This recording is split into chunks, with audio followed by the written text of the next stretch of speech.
Woo! Hi, Playlist fam! Magandang tanghali po and kami ang Route XYZ. And I'm Ivo, the vocalist, and he's Hiro. Sige, pure Japanese.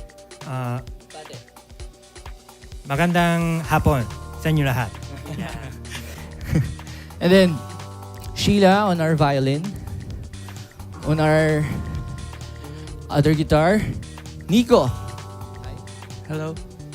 Good afternoon. Good afternoon. On our bass, Jonathan. Hello po. Okay. And then on our keyboard, Daniel. Hi guys. And syempre ang aming mentor, walang iba kundi si Sir Lem. Hi, Sir Lem. Hello guys. Hello playlist. Nice to see you again. Yeah. Okay. Yung unang song namin is entitled Maduma. Tungkol siya sa pag-ibig na maraming hadlang. Aray. Yung tipong gusto mong matuloy pero maybe distance, maybe ayaw ng parents mo, ayaw ng friends mo. Hindi kayo magkita sa gitna at alam mo yung gusto mo na lang siyang mahalin ng palayo. Because it's our first time here, my question ang playlist for us. And first tanong, what is the story behind our band? Or our band Story, name? yeah. Story behind our band.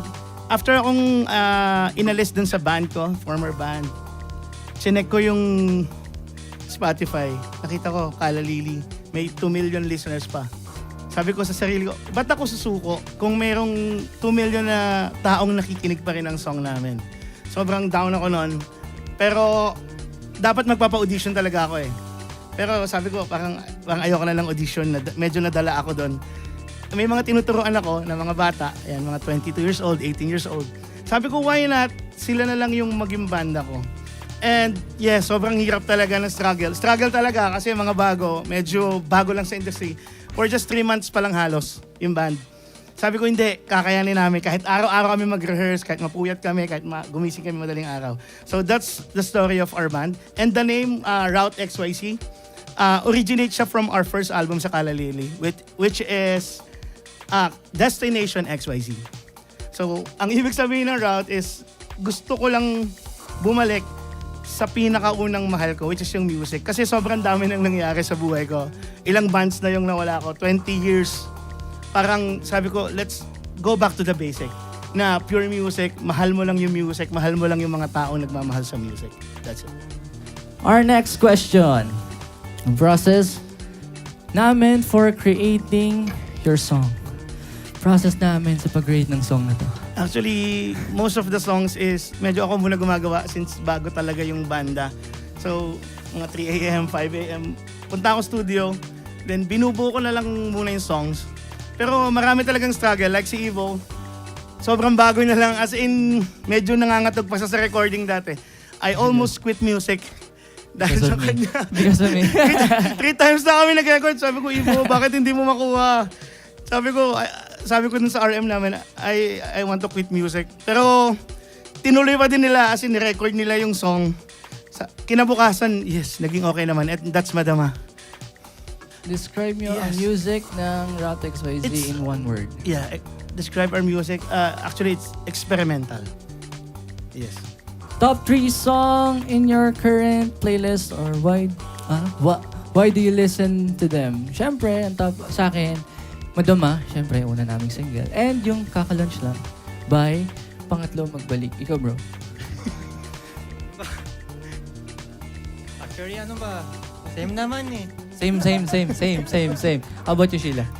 Actually, same po. Same. Bro.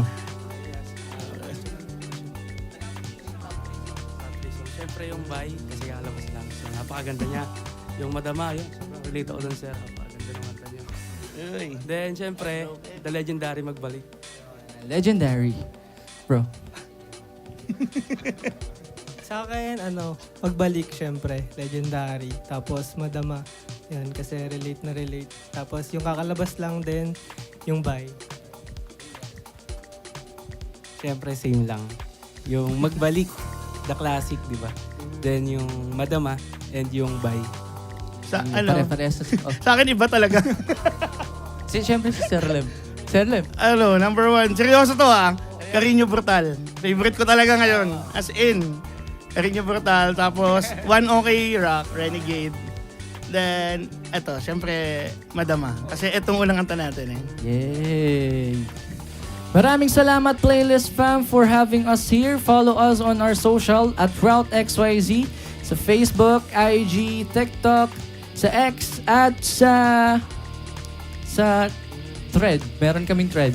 At mahilig kaming mag-content, so makikita niyo lahat ng contents namin doon. And also please follow GMA Playlist in all their social medias account, FB, IG, TikTok, and YouTube for more exciting and exclusive OPM performances.